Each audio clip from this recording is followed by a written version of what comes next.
Hello, this is Chase. I used to go by the name of Chuck many years ago, and this is an audio presentation where I called Sally Jessy Raphael on the radio back in 1983.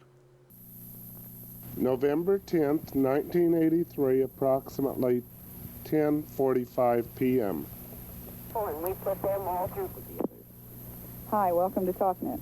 Hi, Sally. My name is Chuck. I'm calling you from Tucson, Arizona, and I just love your program.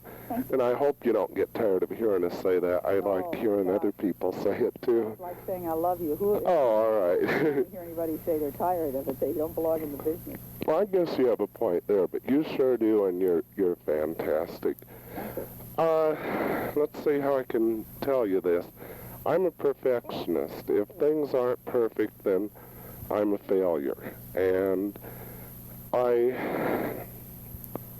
have had psychological help in the past, so I don't really feel it's something that would help me. But you're so down to earth, I really feel comfortable asking you this. You're supposed to be yourself, right? Yes, sir. Okay. And that's what I want to do. I really want to be me. I want all plastic shell and everything just totally discarded. But I'm in the telecommunications industry, and there's a lot of stress.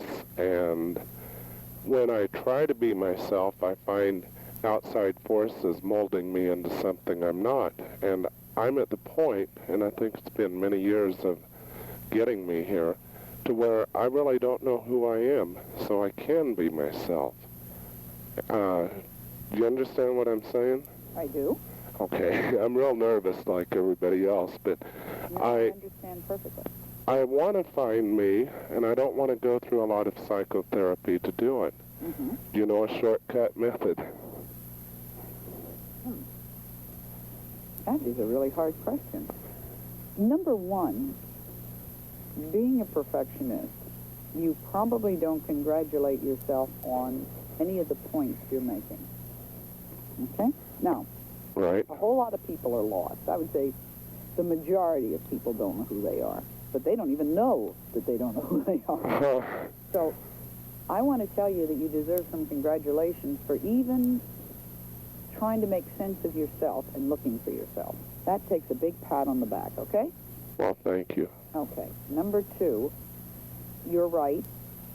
There are forces that are trying to mold us into what the church wants, what society wants, what our parents want, what our mates want, what our kids want, all along the way. Uh-huh. And protecting yourself against that erosion is a very important thing. Now I want to know my good qualities of being a human being and know that that's really me. That's right. But you're almost there by wanting to know. Now, just like when somebody calls me up and asks a very broad question like, how do I lose weight, or how do I overcome drug addiction, or how do I find any kind of broad question, or what is love? I mean, it doesn't have to be a negative. It doesn't have to be addictive. I'm not saying it's addictive. Any kind of broad question doesn't have any kind of specific answer. You find yourself, however you find yourself, that you look and that you're working on it. The act itself is finding oneself, is what's important. If it were me, and you're right, one way is, and a very good way, is really good, deep, kind of classical analysis. That's why people go to psychiatrists. They go to say, I'm lost somewhere in here, and I need to find out who I am. And sometimes it takes 2 years, sometimes it takes 6 months. I question when it begins to take 5 years or 10 years. I begin to wonder how valid something like that is. But certainly 6 months, 2 years, that's one way. Okay. Some people find their direction on their own. My way is to, if I don't have a source of help with any problem, my way is to do my own legwork. I go to a library, I take out all the books on finding oneself, I bring them home, and I read them, and maybe there's one little clue that I might not have found by myself in each one of the books.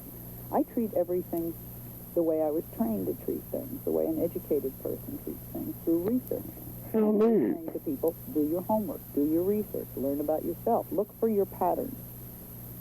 Another way would be just, if you don't want to go the psychiatrist, psychologist route, you don't want to go the route of bringing home 30 books, 40 books, 50 books, then stop.